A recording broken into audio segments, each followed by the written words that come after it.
I was working with a client the other day, and they said that they were dissatisfied with how things were going, in that they weren't able to do things that they used to be able to do, even as recently as a year ago, but they still couldn't find the motivation to exercise on their own.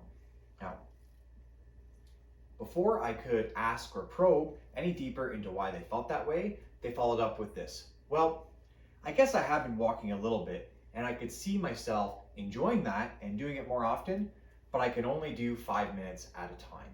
And that's not really enough to make a difference. And I thought about it for a second or so. I said, you know what? You're right. It's not enough to make a difference, but I don't think we should be focusing on whether or not it makes a difference. I think we should be focusing on trying to keep it consistent. Which brings me to why I am riding this elephant right now.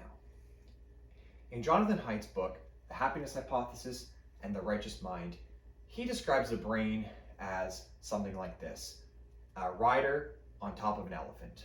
And the elephant is the subconscious mind that guides your day-to-day habitual decisions that you try not to or don't really need to think about all that much. And your rider, or your conscious mind, tries to steer the elephant and change what the elephant is doing. Now, when a lot of people try to make change, they spend too much time focusing on the conscious mind or trying to change the actions, when really they need to focus on retraining the elephant. And by retraining the elephant, then you can start making changes in your day-to-day life or in your habitual life. So what I said to my client is that, you know what? 5 minutes is really not enough to make that big of a difference. I mean, we'll be honest, it's not.